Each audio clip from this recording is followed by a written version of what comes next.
Hello taste of your ചോയ്സിലേക്ക് എല്ലാവർക്കും വീണ്ടും സ്വാഗതം. ഇന്ന് ഞാൻ വന്നിരിക്കുന്നത് നല്ല ടേസ്റ്റി ആയിട്ടുള്ള ഒരു ക്യാരറ്റ് കേക്കിൻ്റെ റെസിപ്പിയാണ്. നമ്മൾ നേരത്തെ ഒരു വീഡിയോ ക്യാരറ്റ് കേക്കിൻ്റെ ചെയ്തിട്ടുണ്ടായിരുന്നു. അതിൽ നിന്ന് ചെറിയൊരു വ്യത്യാസപ്പെടുത്തിയിട്ടാണ് ഈ ഒരു ക്യാരറ്റ് കേക്ക് ചെയ്തിരിക്കുന്നത്. നല്ല ടേസ്റ്റിയും നല്ല സോഫ്റ്റുമായിട്ടുള്ളൊരു ക്യാരറ്റ് കേക്കാണ്. ക്രിസ്മസിനൊക്കെ എല്ലാവർക്കും വീട്ടിൽ തന്നെ ചെയ്തെടുക്കാൻ പറ്റുന്ന വളരെ സിമ്പിളായിട്ടുള്ളൊരു ക്യാരറ്റ് കേക്കാണ്. ശരിക്കും നല്ല ടേസ്റ്റാണ് ഈ ഒരു കേക്കിന്. നിങ്ങൾ ട്രൈ ചെയ്ത് നോക്കിയിട്ടില്ലാത്തവരാണെങ്കിൽ ഒന്ന് ചെയ്ത് നോക്കുക. അപ്പം ഈ ക്രിസ്മസിന് എല്ലാവരും കേക്കൊക്കെ വീട്ടിലുണ്ടാക്കി നോക്കുക. അപ്പോൾ ഈ കേക്ക് എങ്ങനെയാണ് റെഡിയാക്കുന്നതെന്നൊക്കെ നമുക്കൊന്ന് കണ്ടു നോക്കാം.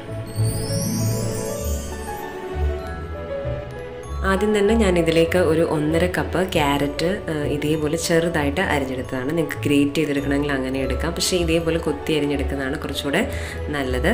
അപ്പം ആദ്യം തന്നെ ക്യാരറ്റ് തൊലിയൊക്കെ കളഞ്ഞ് കഴുകി ഒന്ന് വെള്ളമൊക്കെ ഒന്ന് മാറ്റിയതിന് ശേഷം ഇതേപോലെ കട്ട് ചെയ്തെടുക്കാം. പിന്നെ നമുക്ക് വേണ്ടത് ഇതിലേക്കൊന്നും ക്യാരമൽ ചെയ്തെടുക്കണം, പഞ്ചസാര ഒന്ന് കരിച്ചെടുക്കണം. അതിനായിട്ട് ഞാനിവിടെ ഒരു 1/2 കപ്പ് പഞ്ചസാര എടുത്തിട്ടുണ്ട്. നല്ല അടി കട്ടിയുള്ള ഒരു പാത്രത്തിലേക്ക് ഇട്ട് കൊടുക്കുക.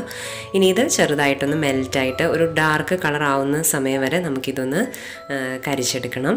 അപ്പം ഇടയ്ക്കിടയ്ക്ക് മാത്രം ഒന്ന് ഇളക്കി കൊടുക്കുക. ആദ്യം നമ്മളിത് ചെറിയ തീയിലിട്ടിട്ട് തന്നെ ചെയ്തെടുക്കണം. ഇതേപോലെ ലൈറ്റ് കളർ ആവുന്ന സമയത്ത് നന്നായിട്ട് ഇളക്കി കൊടുക്കണം. തീയ് കൂട്ടി വെക്കരുത്. ക്യാരമൽ ചെയ്യുന്ന ഒരുപാട് വീഡിയോസ് ഞാൻ ചെയ്തിട്ടുണ്ട്, അതുകൊണ്ട് തന്നെ എക്സ്പ്ലെയിൻ കൂടുതലായിട്ടൊന്നും ചെയ്യുന്നില്ല.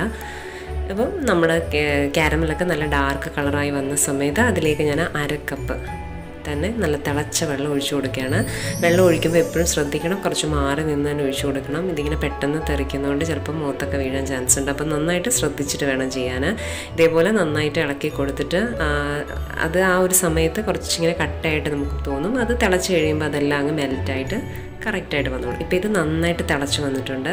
ഇതിങ്ങനെ തിളച്ച് വരുന്ന സമയത്ത് ഒന്ന് ചെറുതായിട്ടൊന്ന് പറ്റി വരും. ആ ഒരു ടൈമിൽ നമ്മളിത് ഗ്യാസിൽ നിന്ന് മാറ്റി തണുപ്പിക്കാൻ വേണ്ടി വെക്കണം. വേറൊരു പാത്രത്തിലേക്ക് മാറ്റി വയ്ക്കാം. അപ്പം നമ്മുടെ ക്യാരമൽ ഇവിടെ റെഡി ആയിട്ടുണ്ട്, നമുക്ക് മാറ്റി വെക്കാം. ഇനി ഇതിലേക്ക് വേണ്ട പഞ്ചസാര ഒന്ന് പൊടിച്ചെടുക്കണം. ഞാനിവിടെ 1 കപ്പ് പഞ്ചസാര എടുത്തിട്ടുണ്ട്. പൊടിച്ചതിന് ശേഷം ഏകദേശം ഒരു 1.25 കപ്പ് പഞ്ചസാര ഉണ്ടാവും. അപ്പോൾ അതുകൊണ്ട് തന്നെ 1 കപ്പാണ് ഞാൻ പഞ്ചസാര എടുക്കുന്നത്. നമ്മൾ 1.5 കപ്പ് ഗോതമ്പ് പൊടിയിലാണ് ഈ ഒരു കേക്ക് ചെയ്യുന്നത്. അപ്പം ഒരു 1.25 കപ്പെങ്കിലും പൊടിച്ച പഞ്ചസാര വേണം. മധുരം കുറച്ചുകൂടി കൂടുതൽ വേണമെങ്കിൽ നിങ്ങൾക്ക് 1.5 കപ്പ് തന്നെ എടുക്കാം. അതായത് 1.25 കപ്പ് പഞ്ചസാര എടുക്കുക. അപ്പം പൊടിച്ച് കഴിയുമ്പോൾ ഏകദേശം 1.5 കപ്പാവും. അപ്പം ഇനി ഇതിലേക്ക് ഞാനൊരു ചെറിയ കഷ്ണം ജാതിക്ക ഇതിൻ്റെ കൂടെ തന്നെ ഇട്ടിട്ട് നന്നായിട്ട് അങ്ങ് പൊടിച്ചെടുക്കാം. അങ്ങനെ പഞ്ചസാരയൊക്കെ ഇവിടെ പൊടിച്ചെടുത്തിട്ടുണ്ട്. ഇതൊരു സൈഡിലേക്ക് മാറ്റി വയ്ക്കാം. പിന്നെ വേണ്ടത് ഇതിലേക്കുള്ള ഗോതമ്പ് പൊടി നമുക്കൊന്ന് അരിച്ചെടുക്കണം. അതിനായിട്ട് ഞാനിവിടെ 1.5 കപ്പ് ഗോതമ്പ് പൊടിയാണ് എടുക്കുന്നത്. ഈ 1.5 കപ്പ് ഗോതമ്പ് പൊടിയിലേക്ക് 1 ടീസ്പൂൺ ബേക്കിംഗ് പൗഡറും 1/4 ടീസ്പൂൺ ബേക്കിംഗ് സോഡയും കൂടി ഇട്ടിട്ട് നന്നായിട്ടൊന്ന് അരിച്ചെടുക്കാം. നിങ്ങൾക്ക് 1-2 പ്രാവശ്യം അരിച്ചെടുക്കണമെങ്കിൽ അങ്ങനെ എടുക്കാം. അപ്പം ഇത് നന്നായിട്ടൊന്ന് അരിച്ചു കൊടുക്കുക. ഞാനിപ്പോൾ ഒരു പ്രാവശ്യം ഇതേപോലെ ഒന്ന് അരിച്ചെടുക്കുക. ബേക്കിംഗ് പൗഡറും ബേക്കിംഗ് സോഡയൊക്കെ ഗോതമ്പ് പൊടിയുടെ എല്ലാ ഭാഗത്തേക്കും ഒരുപോലെ എത്തുന്ന രീതിയിൽ നന്നായിട്ടൊന്ന് മിക്സ് ചെയ്ത് കൊടുക്കുക. ഇപ്പോൾ ഇത് നന്നായിട്ട് അരിച്ചെടുത്തിട്ടുണ്ട്. ഇനി ഇത് നമുക്ക് ഒരു സൈഡിലേക്ക് മാറ്റി വയ്ക്കാം. ഇനി ഇതിലേക്ക് വേണ്ട മുട്ടയൊക്കെ നമുക്ക് ബീറ്റ് ചെയ്തെടുക്കണം. അതിനായിട്ട് ഞാനിവിടെ 3 മുട്ട ഒരു ബൗളിലേക്ക് ഒഴിച്ചു കൊടുക്കുകയാണ്. മുട്ട എടുക്കുമ്പോൾ എപ്പോഴും റൂം ടെമ്പറേച്ചറിലായിരിക്കണം മുട്ട എടുക്കേണ്ടത്. ഫ്രിഡ്ജിലൊക്കെ ഇരിക്കുവാണെങ്കിൽ നേരത്തെ തന്നെ നമ്മളത് വെളിയിൽ വെച്ചിട്ട് തണുപ്പൊക്കെ മാറിയതിന് ശേഷം വേണം നമ്മൾ കേക്ക് ഉണ്ടാക്കാൻ വേണ്ടി ഉപയോഗിക്കാൻ. ഇതിലേക്ക് ഞാനൊരു 1.5 ടീസ്പൂൺ വാനില എസൻസും കൂടെ ഒഴിച്ചു കൊടുക്കുകയാണ്. എന്നിട്ട് ഇത് നന്നായിട്ട് നമുക്കൊന്ന് ബീറ്റ് ചെയ്തെടുക്കണം. അത്യാവശ്യം നന്നായിട്ട് തന്നെ ബീറ്റ് ചെയ്തെടുക്കുക.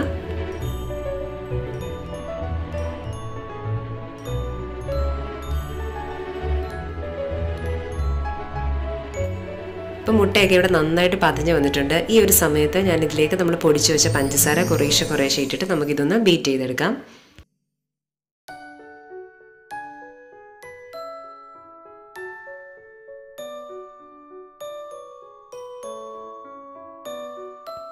അപ്പോൾ മുട്ടയും പഞ്ചസാരയൊക്കെ നന്നായിട്ട് ബീറ്റായി വന്നിട്ടുണ്ട്. ഇതിലേക്ക് 1/2 കപ്പ് ഓയിലാണ് ഒഴിക്കുന്നത്. വെജിറ്റബിൾ ഓയിൽ ഒഴിച്ചു കൊടുക്കാം. ഇതുകൂടെ ഒഴിച്ചിട്ട് വീണ്ടും ഒന്നുകൂടെ ഒന്ന് ബീറ്റ് ചെയ്തെടുക്കാം. ഓയിൽ ഒഴിച്ചതിന് ശേഷം ഓവറായിട്ട് നമ്മൾ ബീറ്റ് ചെയ്യേണ്ട ആവശ്യമില്ല. കൂടെ തന്നെ നമ്മൾ നേരത്തെ റെഡിയാക്കി വെച്ച ആ പഞ്ചസാരയുടെ ഒരു ഷുഗർ ക്യാരമൽ ചെയ്തതുകൂടെ ഇതിൻ്റെ കൂടെ തന്നെ ഒഴിച്ചിട്ട് നന്നായിട്ട് അങ്ങ് ബീറ്റ് ചെയ്ത് കൊടുക്കാം.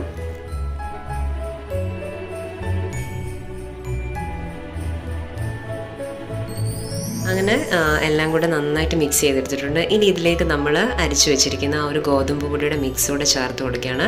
അതും നമ്മൾ കുറേശ്ശെ ഇട്ടിട്ട് വേണം, ഒരു 4-5 പ്രാവശ്യമായിട്ട് ഇട്ടിട്ട് ചെറുതായിട്ട് ഇങ്ങനെ ഒന്ന് ഫോൾഡ് ചെയ്തെടുത്താൽ മാത്രം മതി. ഓവറായിട്ടിട്ട് ബീറ്റ് ചെയ്യേണ്ട ആവശ്യമൊന്നുമില്ല. ഒരു തവി എന്തെങ്കിലും വെച്ചിട്ട് ഒന്ന് ഇതുപോലെ ഒന്ന് ഇളക്കി കൊടുത്താൽ മാത്രം മതി. കട്ടയൊന്നും ഇല്ലാത്ത രീതിയിൽ നന്നായിട്ട് അങ്ങ് മിക്സ് ചെയ്തെടുക്കാം.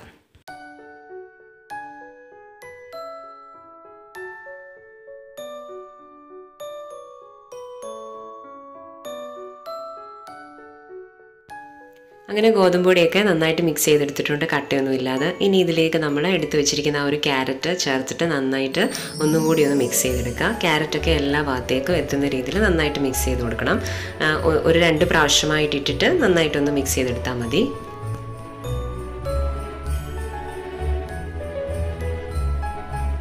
അങ്ങനെ കേക്കിൻ്റെ ബാറ്റർ ഇവിടെ റെഡി ആയിട്ടുണ്ട്. ഇനി ഇത് നമുക്ക് ബേക്ക് ചെയ്യാൻ വേണ്ടി വെക്കണം. അതിനായിട്ട് ഞാനിവിടെ ഒരു കേക്ക് ടിൻ എടുത്തിട്ടുണ്ട്. 7 ഇഞ്ചിൻ്റെ കേക്ക് ടിന്നാണ്. ഇതിലേക്ക് നമുക്ക് ഈ ഒരു മിക്സ് ഒഴിച്ചു കൊടുക്കാം.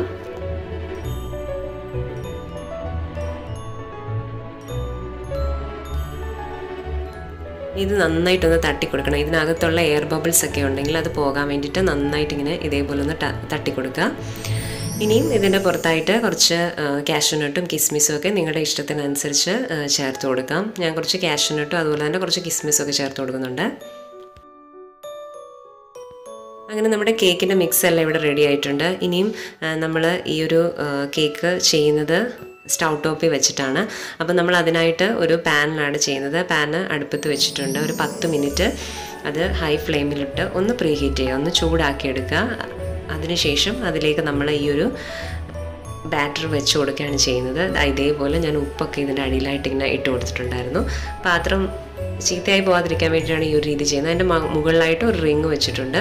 അതിൻ്റെ മുകളിലായിട്ട് നമ്മൾ എടുത്ത് വെച്ചിരിക്കുന്ന ബാറ്റർ വെച്ച് കൊടുക്കുക. അപ്പം 10 മിനിറ്റ് പ്രീ ഹീറ്റ് ചെയ്തിട്ടുണ്ടായിരുന്നു ഈ ഒരു പാന്. അതിലേക്കാണ് നമ്മൾ കേക്ക് വെച്ച് കൊടുത്തത്. ഇനിയും ഒരു ലോ ഫ്ലെയിമിലിട്ടിട്ട് 45 മിനിറ്റ് നമുക്കിത് ബേക്ക് ചെയ്തെടുക്കണം. എപ്പോഴും ഫ്ലെയിമിനനുസരിച്ച് അങ്ങോട്ടും ഇങ്ങോട്ടും ചെറിയ മാറ്റങ്ങളൊക്കെ വരാം. അപ്പോൾ 45 മിനിറ്റ് ആകുമ്പോൾ നിങ്ങളൊന്ന് ചെക്ക് ചെയ്ത് നോക്കുക. ബേക്ക് ആയിട്ടില്ല എങ്കിൽ കുറച്ച് സമയം കൊണ്ടൊന്ന് വെച്ചിട്ട് ബേക്ക് ചെയ്തെടുക്കുക. അങ്ങനെ ഒരു 45-50 മിനിറ്റിനകത്താണ് നമ്മുടെ ഈ ഒരു കേക്ക് റെഡി ആയിരിക്കുന്നത്. ഇതിപ്പോൾ നന്നായിട്ട് പൊങ്ങി വന്നിട്ടുണ്ട് ഈ ഒരു കേക്ക്. ഇതിനകത്ത് നമ്മളൊരു ഇതേപോലൊരു സ്ക്വയറിൽ വെച്ച് കൂത്തി നോക്കുന്ന സമയത്ത് ഇതിലെങ്ങും പറ്റി പിടിച്ചിട്ടില്ല എങ്കിൽ അകമൊക്കെ നന്നായിട്ട് ബേക്കായി വന്നിട്ടുണ്ടെന്നാണ്. അപ്പോൾ തണുത്തതിന് ശേഷം നമുക്കിത് കട്ട് ചെയ്തെടുക്കാം. ഇപ്പോൾ ഈ കേക്ക് നന്നായിട്ട് തണുത്ത് വന്നിട്ടുണ്ട്. തണുത്തതിന് ശേഷം മാത്രമേ നമ്മൾ കേക്ക് കട്ട് ചെയ്യാവൂ. അത് ഏത് കേക്ക് ആണെങ്കിലും അങ്ങനെ ചെയ്യാവൂ. ഇതിപ്പോൾ നന്നായിട്ട് തണുത്തിട്ടുണ്ട്. ഇനി നമുക്കിന്ന് കട്ട് ചെയ്ത് നോക്കാം. നല്ല സോഫ്റ്റാണ്. നമ്മളിത് കട്ട് ചെയ്യുമ്പോൾ തന്നെ നമുക്ക് മനസ്സിലാവും നല്ല സോഫ്റ്റാണ്. അതുപോലെ തന്നെ ഇതിൻ്റെ അകമൊക്കെ നന്നായിട്ട് വെന്ത് നല്ല സ്പോഞ്ച് പോലെ ഇരിക്കുന്ന ഒരു കേക്കാണ്. നിങ്ങൾ ട്രൈ ചെയ്ത് നോക്കുക. നിങ്ങൾക്ക് എല്ലാവർക്കും ഇഷ്ടപ്പെടും. കുട്ടികൾക്കൊക്കെ കൊടുക്കാൻ പറ്റുന്ന ഒരു കേക്കാണ്. നമ്മുടെ ഈ ഒരു ഗോതമ്പ് പൊടിയിലാണ് ഈ ഒരു കേക്ക് റെഡിയാക്കിയിരിക്കുന്നത്. അതുകൊണ്ട് തന്നെ എല്ലാവർക്കും കഴിക്കാനും പറ്റും. നല്ല ടേസ്റ്റി ആയിട്ടുള്ളൊരു കേക്ക് തന്നെയാണ്. അപ്പോൾ നിങ്ങൾക്ക് എൻ്റെ ഈ വീഡിയോ ഇഷ്ടപ്പെട്ടിട്ടുണ്ടെങ്കിൽ മറ്റുള്ളവരിലേക്ക് ഷെയർ ചെയ്ത് കൊടുക്കുക. അതുപോലെ തന്നെ വീഡിയോ ഇഷ്ടപ്പെട്ടിട്ടുണ്ടെങ്കിൽ ലൈക്ക് ചെയ്യാനും ഷെയർ ചെയ്യാനും സബ്സ്ക്രൈബ് ചെയ്യാനും മറക്കരുത്. എല്ലാവർക്കും നല്ലൊരു ഹാപ്പി ക്രിസ്മസ് നേരുന്നു. അതുപോലെ തന്നെ എല്ലാവർക്കും അഡ്വാൻസ് ആയിട്ട് ഹാപ്പി ന്യൂ ഇയർ നേരുന്നു. അപ്പോൾ പുതിയൊരു വീഡിയോയുമായി അടുത്ത എപ്പിസോഡിൽ കാണുന്നത് വരെ ബൈ.